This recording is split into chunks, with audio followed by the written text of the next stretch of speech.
Well, hello folkies. It's been a while, I know. I haven't been able to get the bloody bike started. It had a couple of weeks there where the weather was just so horrible that you know, I decided not to ride. Everybody knows the state of my tyres and that they need changing out, but I certainly don't want to ride them in when it's raining. And of course, being Sweden, it's been raining. So anyway, I came out this morning because what's happening outside my flat is that they are going to dig up the entire car park and space where I park my bike. So I am forced to ride it in, and luckily enough today it wasn't raining. It was yesterday.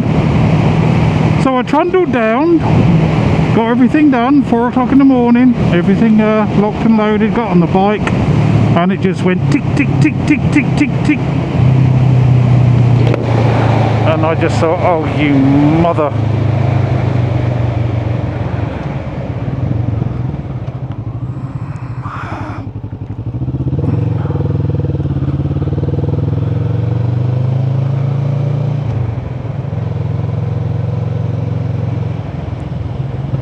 Typical BMW driver. Why are you such arseholes?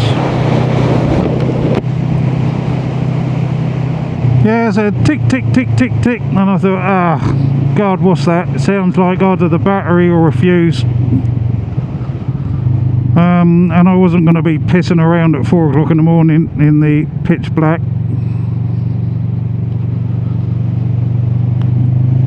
And it was what, 3 degrees this morning at that time.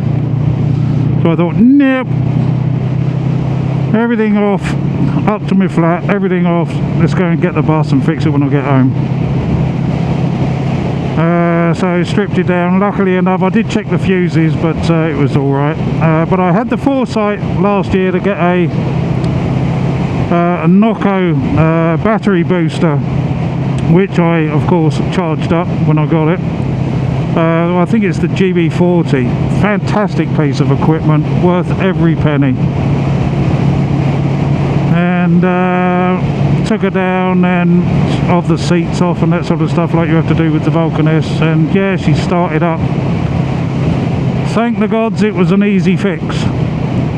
So I'm not sure whether or not running my main light bar and the heated grips exceeds the charging of the battery if I'm running them together. So I'm going to have to do some Google searching there.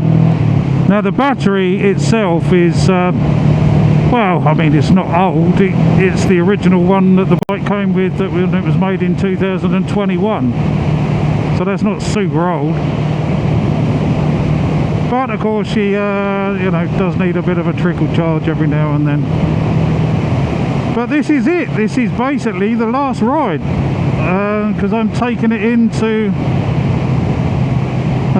my workplace now, where I shall store it for a couple of days whilst I do prep for winter storage.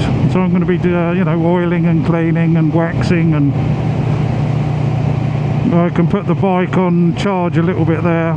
Luckily enough, the place that I take it to and the guy that looks after it looks after the battery during the time that it's there, because it's going to be there about 5 months. I know the last few videos have been about winter storage. It's what's going on.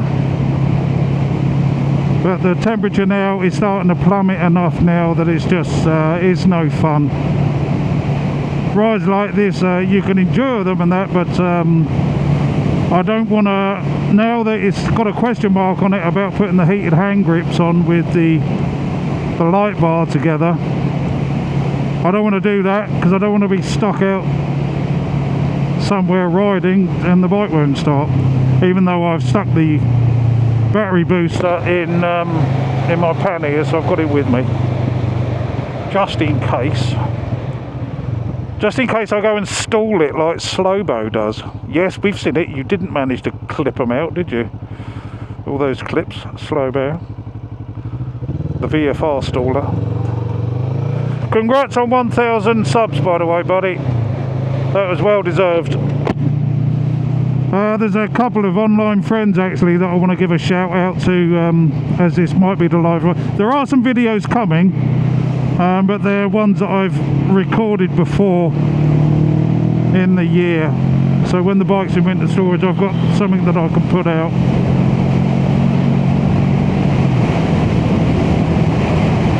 Firefighter, well done mate on passing 1,000 subs as well. The Bearded Biker is a guy over in England. Shout out to him.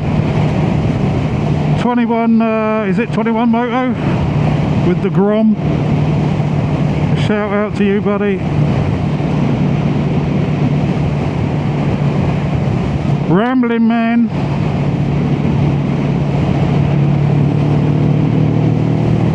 All these people that jump in and comment, that make it all good fun. I'm sure there are lots and lots more that if I haven't mentioned, then it's just simply that I haven't pre-written any of this.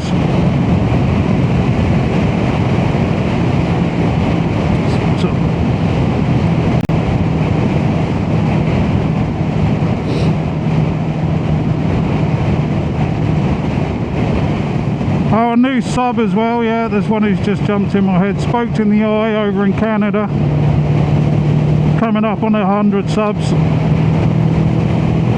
And of course, me myself, who passed 100 subs. Yippee me! And thank you everybody who has subbed to my channel. Keep the faith, it will get better. Especially the editing.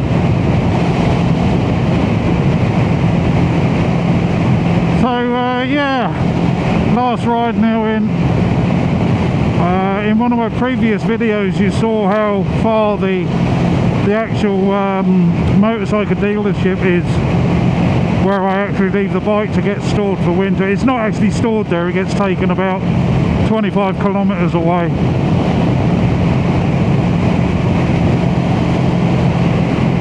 But that's where I drop it off and the guy picks it up. And when I want to get the bike back, I just give him a week's notice and I drop the bike back there, which is a great arrangement really.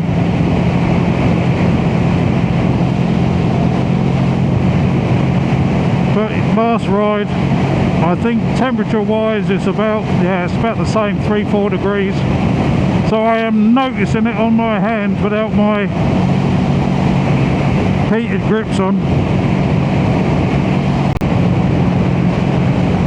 I've actually turned my light bar off at the moment, so I'm just on my god-awful halogen front light. So I'm trying to charge the battery up a little bit on the ride to my workplace, where I drop the bike off. Here's that place that I mentioned when I was in the dark, talking about where I've got the deer whistles on. The deer cross at the edges of these two woods, these wooded areas here.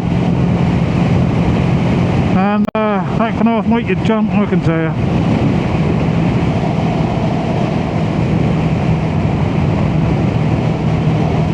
Come on, go past.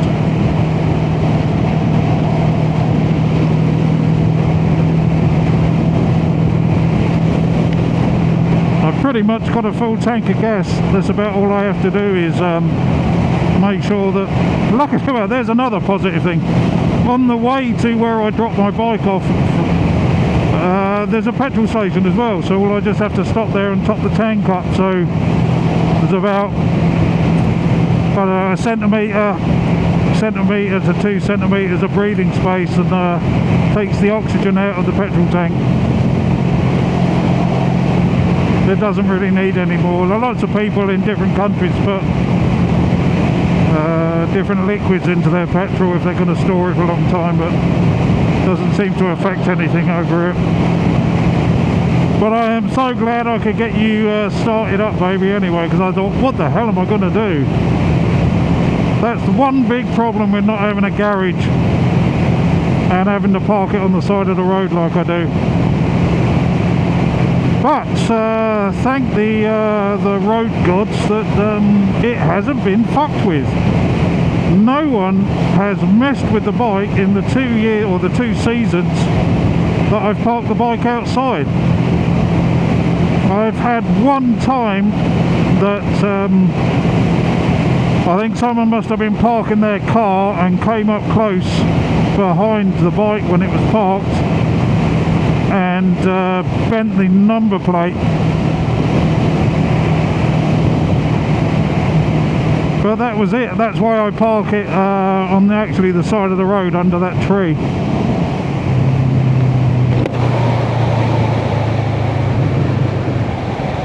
That way no bikes. But as I said, they're digging up all that area, and right next to my bike some workmen had come along and sprayed yellow paint onto the side of the pathway there, because I think they're going to extend the size of the parking space there.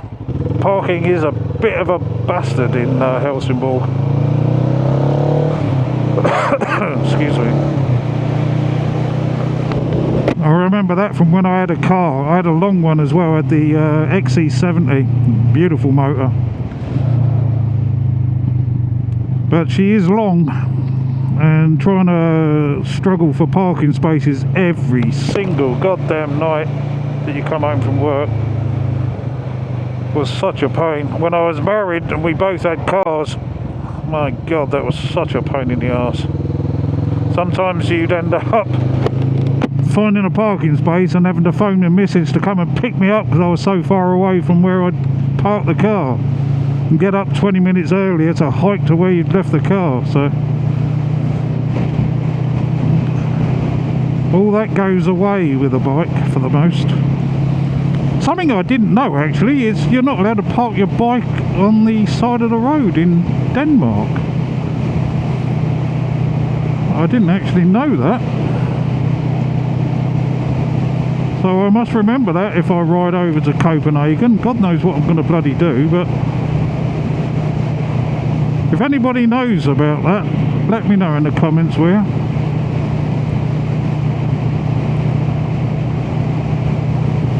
But yeah, it's been a season. When I do a recap with the horrible beginning to the year when I got the bike and then trapped the nerves in my neck, couldn't ride for nearly 3 months. Well, it was 3 months. And then planning the tour, all the upgrades have worked nicely, but planning the tour over to England and getting all set up for that, all that got shot to crap with just the horrendous rain and weather that we had for any sort of long distance travelling. There's going to be fun, I mean you can do it, but I still don't believe it's going to be a lot of fun in the pissing rain every day. And but after that there was a few adventures. Some of, like I said, I've still got to edit and put out probably around about Christmas time or January, because I won't get the bike back until at least end of April, March, beginning of March somewhere. I shall have to take the bus and be on a tube of farts. The snot tube. Everybody hocking and coughing and farting, and thank God for noise cancelling earbuds, eh?